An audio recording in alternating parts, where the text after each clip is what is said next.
الرحمن الرحيم الحمد لوليه والصلاة على نبيه وعلى آله وأصحابه المتأدبين بآدابه أما بعد فأعوذ بالله من الشيطان الرجيم بسم الله الرحمن الرحيم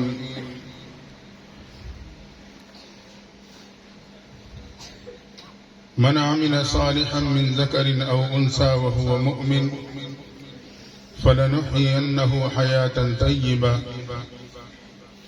قال تعالى في مقام آخر إنا نحن نزلنا الذكر وإنا له لحافظون. قال النبي صلى الله عليه وسلم الثقة كنزي أو كما قال عليه الصلاة والسلام. سبحان ربك رب العزة عما يصفون وسلام على المرسلين والحمد لله رب العالمين. درود شریف. اللهم صل على سيدنا ومولانا محمد وعلى آل سيدنا ومولانا محمد وبارك وسلم وصلی علیہ.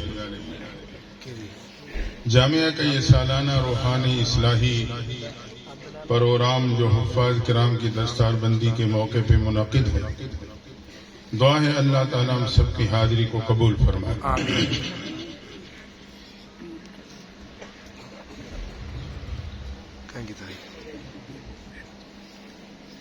اللہ تعالیٰ ارشاد فرماتے ہیں مرد ہو یا عورت، ایمان کے بعد نیک اعمال کیے تو اسے خوشگوار زندگی عطا کر دوں گا. پیغمبر علیہ السلام کو فرمان ہے الثقۃ کنزی، اعتماد میرا خزانہ. ابھی آپ نے حفاظ کرام بچوں کی دستار بندی کا منظر دیکھا. یہ ایک مدرسے کی محنت کا نتیجہ ہے. یقیناً مدارس یہ ایمان کی حفاظت کے قلعے. ابتداءً عرض کر دوں یہ بات ذہن میں رہے کہ مدرسہ یہ آج کی پیداوار نہیں. اس کی بنیاد کسی D C O D P او یا کمشنر نے نہیں رکھی. شیخ الحدیث شیخ القرآن یا قطب غوث اور ولی نے نہیں رکھی. میرے مدرسے کی بنیاد خالق کائنات نے خود عالم عرش پہ رکھی. علم آدم الاسماء كلها ثم عرضهم على الملائکہ فقال انبئونی باسماء هؤلاء. تعلیم و تعلم کا سلسلہ جاری ہوا. پھر اللہ نے باقاعدہ امتحان لیا. امتحان میں صرف حضرت آدم نے صحیح جوابات دے کے پوزیشن حاصل کی. اللہ نے پوزیشن حاصل کرنے کے نتیجے میں حضرت آدم کو انعام کے طور پہ زمین کی خلافت عطا کر دی. یہ سنت اللہ ہے. تعلیم و تعلم، امتحان و پوزیشن لینے پہ طالب علم کو انعام. وہاں سے مدرسہ منتقل ہوا، غار حرا میں آیا. اقرأ بسم ربک الذی خلق. تعلیم و تعلم کے سلسلے کا اجرا ہوا. وہاں سے منتقل ہو کے دار ارقم میں آیا. صفا پہاڑی پہ مدرسہ ہے. میرے اور آپ کے محبوب پیغمبر اس مدرسے میں تشریف فرما ہیں. حضرت صدیق اکبر ایک ایک پہ محنت کر کے اس مدرسے میں داخلہ دلوا رہے ہیں. اللہ کی شان، تقریباً 37 کی تعداد میں اس مدرسے میں داخل ہونے والے طلباء جو داخلہ لے کے صحابیت کا مقام پا چکے تھے کہ 38ویں درجے میں حضرت امیر حمزہ کو اللہ نے اس مدرسے کا طالب علم بنا دیا. جب امیر حمزہ مدرسے کے طالب علم بنے تو کفر سر جوڑ کے بیٹھا. ہمارے جرنیل ان کی شاگردی میں جا رہے ہیں. ابو جہل کی صدارت میں اعلیٰ سطح کا اجلاس خانہ کعبہ میں منعقد ہوتا ہے. مشورہ یہ ہو رہا ہے کہ اس راستے کو کیسے روکا جائے، اس محنت کو کیسے ختم کیا جائے. فیصلہ یہ ہوا کہ مسلمانوں کے پیغمبر کو قتل کر دیا جائے تاکہ مدارس اور قرآن کی محنت ہمیشہ کے لیے ختم ہو سکے. اللہ کی شان ذمہ داری عمر کو سونپی گئی. عمر تلوار لے کے اس ارادے سے صفا پہاڑی کی طرف دار ارقم کی طرف قدم بڑھا رہے ہیں. ایک ساتھی نے راستہ روکا. کہا عمر اس حالت میں کہاں جا رہے ہو؟ کہنے لگے مسلمانوں کے پیغمبر کو قتل کرنے کرنے چلا ہوں تاکہ یہ معاملہ ہمیشہ کے لیے بند ہو سکے۔ اس نے کہا عمر پہلے گھر جا کے اپنی بہن کی خبر تو لے لینا، وہ بھی مدرسۃ البنات میں داخلہ لے چکی ہے۔ سبحان اللہ۔ عمر نے جب سنا جس چیز کو ختم کرنے چلا تھا وہ میری دہلیز پہ پہنچ چکی ہے، اور غصے میں آ کے بڑھتے ہوئے قدموں کو پلٹا، اپنی بہن فاطمہ بن خطاب کے دروازے پہ پہنچے۔ گھر میں بہن اور بہنوئی استاد سے قرآن پڑھ رہے تھے۔ دروازے پہ دستک ہوئی، دستک کی آواز اور انداز سنا، بہن سمجھ گئی میرا بھائی عمر آ گیا۔ استاد کو کمرے میں بھیجا، دونوں میاں بیوی دروازے کی طرف بڑھے۔ اس قرآن کی درسگاہ کا دروازہ کھولا، عمر نے غصے کی حالت میں دیکھا، پوچھا کیا کر رہے تھے؟ دونوں نے بیک آواز کہا کہ قرآن پڑھ رہے تھے۔ عمر نے ایک زوردار تھپڑ بہنوئی کی طرف بڑھانا چاہا، فاطمہ بن خطاب آگے بڑھی، اپنے خاوند کو بچاتے ہوئے بھائی عمر کا تھپڑ اپنے چہرے پہ برداشت کیا۔ عمر کا تماچا اور تھپڑ تھا، بہن کے چہرے سے ٹکراتا ہے، بہن زمین پہ گرتی ہے، چہرہ فرش سے ٹکراتا ہے، لیکن ہمت کر کے اٹھ کے آگے بڑھ کے کہنے لگی عمر یاد رکھنا جس خطاب کا خون تیرے جسم میں ہے اسی خطاب کا خون میرے جسم میں ہے، جس ماں کا دودھ تو نے پیا اسی ماں کا دودھ میں نے پیا ہے۔ جب ماں کا ذکر آیا عمر کا دل پسیج گیا اور کہنے لگا اچھا بہن مجھے بھی تو سناؤ کیا پڑھ رہے تھے۔ بہن نے قرآن سننے کے آداب بتلائے، بھائی پاکی حاصل کرنے گئے، استاد کمرے سے باہر آ گئے۔ اب سبق میں بہن اور بہنوئی کے ساتھ بھائی عمر بھی شامل۔ سبق سورہ طٰہٰ کی ایک آیت پہ رکا تھا، استاد نے وہیں سے آغاز کیا، اننی انا اللہ لا الہ الا انا فاعبدنی واقم الصلاۃ لذکری۔ اللہ اپنا تعارف کرا رہے ہیں۔ عمر نے سنا تو اہل لسان تھے، بے اختیار زبان سے تعریفی جملے نکلے، یہ تو بہت ہی خوبصورت کلام ہے، مجھے بھی اپنے پیغمبر کے قدموں میں لے جاؤ۔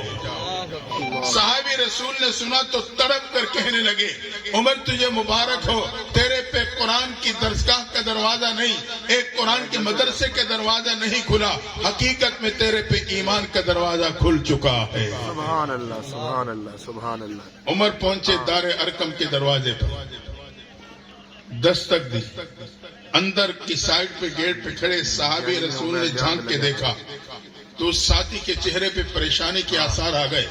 امیر حمزہ نے وہاں سے دیکھا تو بھانپ لیا، اٹھے گیٹ کے پاس کھڑے ساتھی کے قریب آئے، پوچھا من دق الباب، کون دروازے پہ دستک دے رہا ہے؟ ساتھی نے کہا، امیر حمزہ سے کہنے لگا عمر ننگی تلوار ہاتھ میں لیے مدرسے کے دروازے پہ دستک دے رہا ہے۔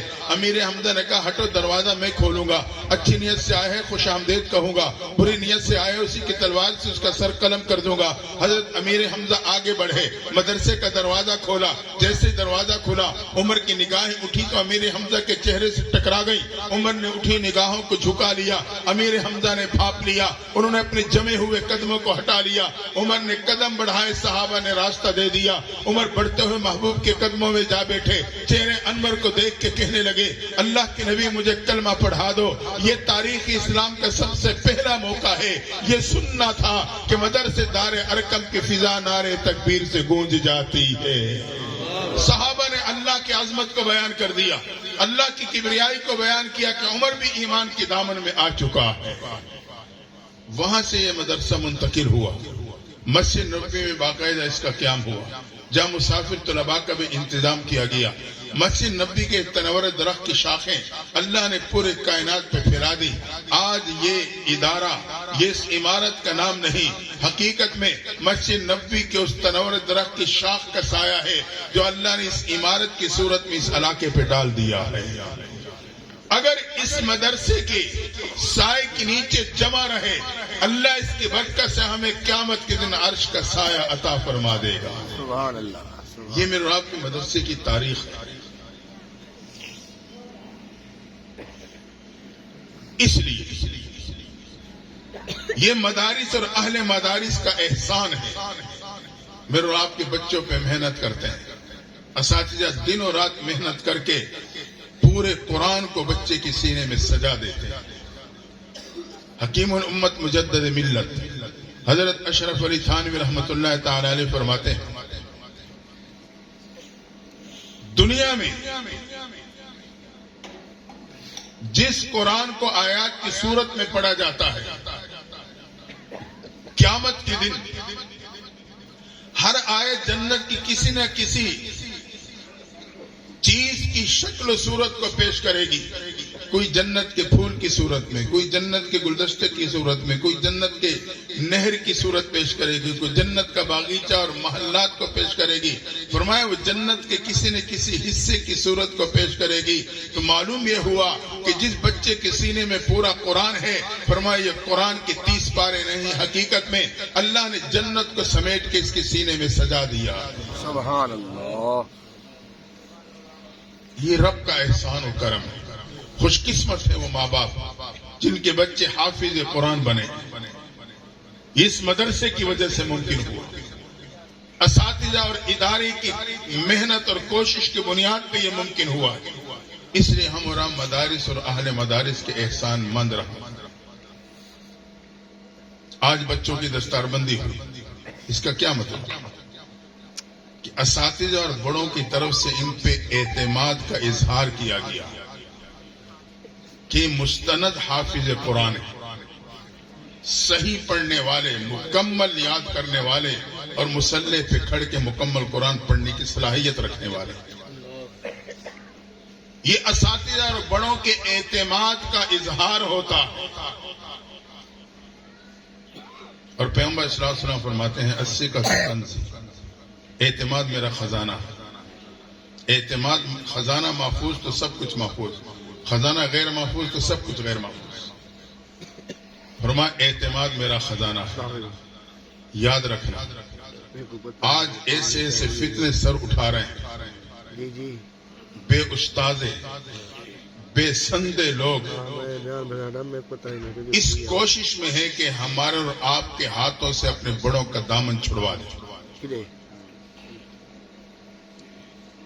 وہ بڑوں پہ اعتماد ختم کرانا چاہتے ہیں. اس لیے ہر ایک کو اپنے بڑوں اور اساتذہ کے مشورے کے بغیر نہ سنا کرو نہ پڑھا کرو. بعد میں زیادہ ڈوز لگ جائے گی تو سب کچھ سے جائیں. ڈاکٹر بھی چیک اپ کر کے چیکنگ کر کے ٹیسٹ وغیرہ کرا کے ہی دوائی لکھتا ہے. اس کو کتنی ڈوز دیں گے؟ آج ایسے فتنے سر اٹھا چکے ہیں. تو یہ دستار بندی حقیقت میں اعتماد کے اظہار ہے. محبوب فرماتے ہیں اعتماد میرا خزانہ ہے. اگر بڑوں سے اعتماد اٹھ گیا تو سمجھو خزانہ ہی لٹ گیا، پاؤں نہیں جمیں گے کہیں.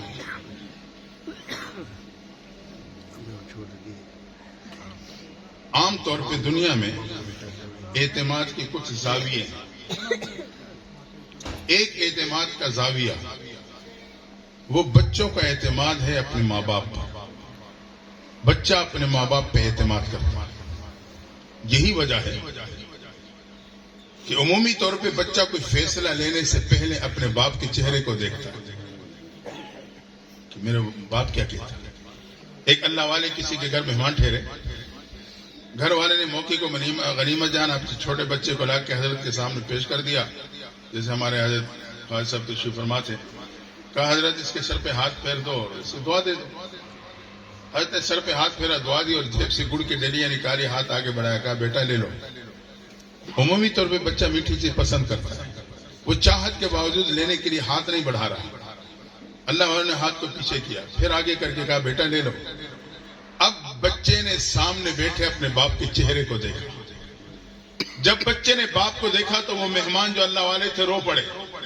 وہ روئے تو میزبان پریشان ہوا، شاید بیعت بھی ہو گئی، گستاخی ہو گئی. حضرت محسوس کر گئے.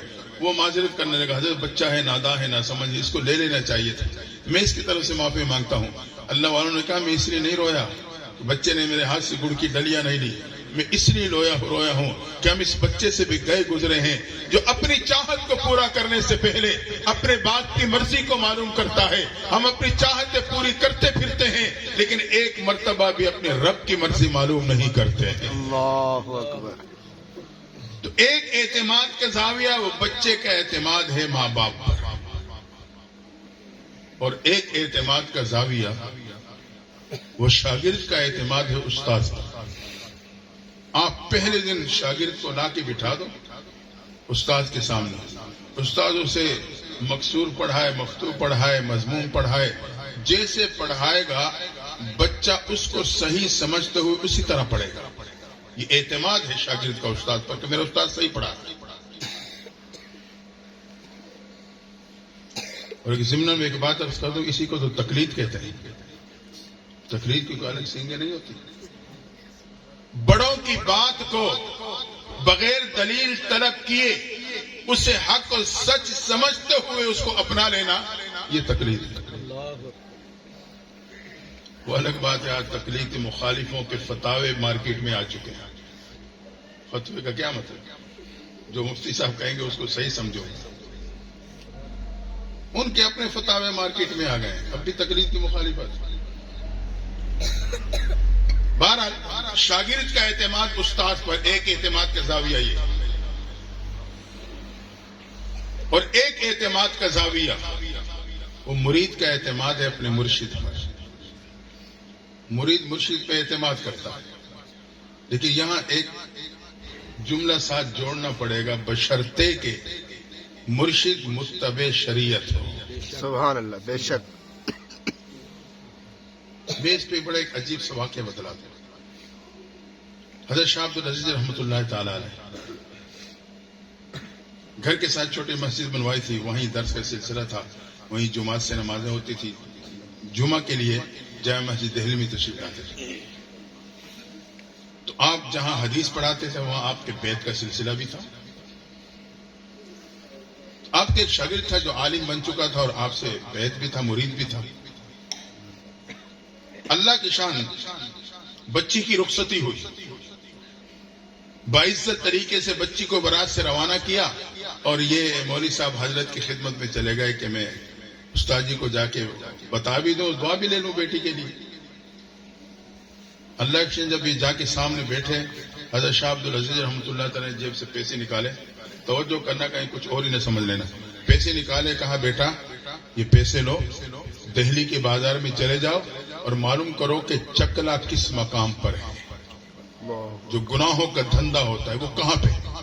اس کے پسینے چھوڑنے کہ حضرت مجھے کیا کہہ رہے ہیں، حضرت میں بازار میں جاؤں ایسی جگہ کی معلومات ہو، یہ تو میرے سے نہیں ہو سکتا.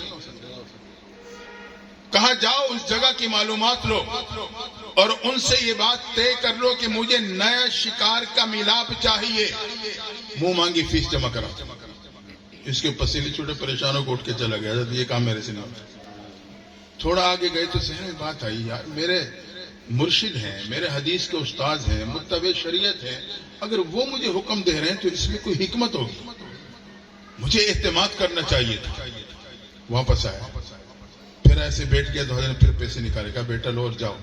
نہ چاہتے ہوئے پیسے لیے بازار میں نکلا، منہ چھپاتے ہوئے، چھپتے چھپاتے معلومات لیتے لیتے کافی دیر تک اسے معلومات ہو گئی چکلا فلاں مقام پہ. وہاں پہنچ گیا، وہاں جا کے ان سے بات چیت کی، میں ایک نئے شکار کا ملاپ چاہتا ہوں جسے کسی نے مس نہ کیا. فیس طے ہو گئی، کمرہ متعین ہوا، وقت متعین ہو گیا.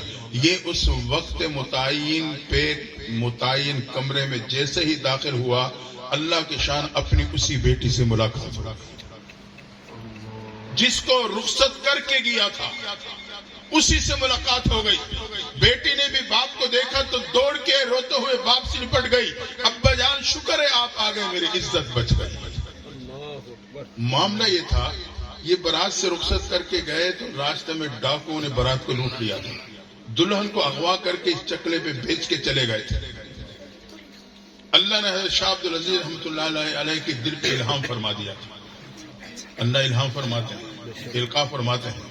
وَأَوْحَيْنَا إِلَىٰ أُمِّ مُوسَىٰ، موسیٰ کے دل پہ الہام فرمایا تھا. خیر ان کے ساتھ معاملات طے کیے، جو انہوں نے مانگا دیا اور بیٹی کو لے کے گھر آ گئے. بیٹی کو گھر چھوڑا اور پھر حضرت کی خدمت میں چلے گئے. قدموں میں گر کے زاروں کا تار ہو رہا، حضرت اگر میں آپ پہ اعتماد نہ کرتا آج بازار میں میری اور میری بیٹی کی عزت تار تار ہو جاتی. تو مرید کا اعتماد مرشد پہ بشرطے کہ وہ متبع شریعت ہو. یہ نہیں کہ کھائے یہاں اور نماز مدینہ میں پڑھے. عجیب عجیب فلسفے ہیں کہ ہمارے یہاں نماز نہیں ہوتی، مدینہ میں جا کے پڑھ کے آ جاتے ہیں. کوئی کھانا بھی وہیں کھا لو کسی اچھے ہوٹل. عجیب حالات. تو مرید کا اعتماد مرشد اور ایک اعتماد کا زاویہ وہ امتی کے اعتماد ہے اپنے نبی پر. امتی نبی پہ اعتماد رکھتا ہے. جو میرے نبی نے فرمایا ہے، جو میرے نبی نے کیا ہے، وہی سچ، وہی حق ہے. میری عزت اور کامیابی اسی میں. ہاں، معراج کے راستے جب آپ واپس تشریف لائے نا، ام ہانی کے ہاں اپنے واقعہ بیان کیا، ابو جہل نے سن لیا. وہ تو کان لگائے پھرتا تھا، کوئی نئی بات میرے شور مچاؤں. فوراً گھر سے نکلا ابو بکر کے دروازے پہ، دستک دیا. ابو بکر آیا. ابو جہل کیسے آنا ہوا؟ ایک بات پوچھنے آیا ہوں. پوچھو. کیا بات؟ یہ بتاؤ اگر کوئی شخص یہ دعویٰ کرے کہ معراج کے کچھ حصے میں ساتوں آسمانوں سے ہوتا ہوا جنت و جہنم کو معائنہ کر کے واپس بھی آ گیا ہوں، کیا آپ اس کو تسلیم کرو گے؟ ابو بکر نے دو جملے ارشاد فرمائے. پہلا جملہ یہ تھا کہ بظاہر تو ناممکن ہے، ظاہر ہے تو اسباب سے بالا بالا معاملہ تھا. دوسرے جملہ ارشاد فرمائے کہ میری عقل اسے تسلیم نہیں کرتی. جہاں عقل کی انتہا ہے وہاں وحی کی ابتدا ہے. عقل میں تو آ ہی نہیں سکتی یہ بات. ابو جہل یہ سمجھا کہ جواب میرے مزاج کے مطابق آ رہا ہے. خوشی سے جھومتے ہوئے کہنے لگا، ابو بکر پھر سن، تیرے یار نے آج یہی دعویٰ کیا ہے. ابو بکر نے جملہ سنا تو کہنے لگے، ابو جہل اگر میرے یار کا دعویٰ ہے، میں بغیر کسی شک و شبہ کے اس کی تصدیق کرتا ہوں. یہ اس اعتماد کا نتیجہ تھا کہ ابو بکر کو صدیق اکبر کا لقب مل گیا. تو امتی نبی پہ اعتماد کرتا ہے. آج اسی اعتماد کی کمزوری ہے. اللہ جزائے خیر دن اہل مدارس کو یہ اس قسم کے مجالس منعقد کرتے ہیں تاکہ ہمارا نبی کے ساتھ تعلق اور مضبوط ہو. اور آخر اور پانچواں زاویہ اعتماد کا، وہ بندے کا اعتماد ہے اپنے رب پر. بندہ اپنے رب کے ساتھ یقین کا تعلق رکھتا ہے کہ جو حال میرے پہ آیا ہے وہ کسی بندے نے نہیں بھیجا، مالک نے بھیجا. آج کیا ہوتا ہے دیکھیں، ہر بندہ دنیا میں 8 حالات میں آزمایا جاتا ہے، 9واں کوئی حال نہیں. 8 حالات: خوشی غمی، صحت بیماری، تنگدستی فراوانی، وصل اور فراق. اولاد دے دی بھی لے بھی لے. یہ 8 حالات ہیں کہ اس میں سے ہم ہر وقت کسی نہ کسی حال سے گزر رہے ہیں.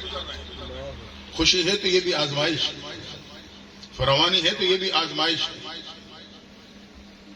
تو بندے کا اعتماد اپنے رب پر کہ میرے پہ جو حال آیا ہے یہ کسی بندہ بندے پہ نہیں بھیج سکتا، مالک نے بھیجا ہے.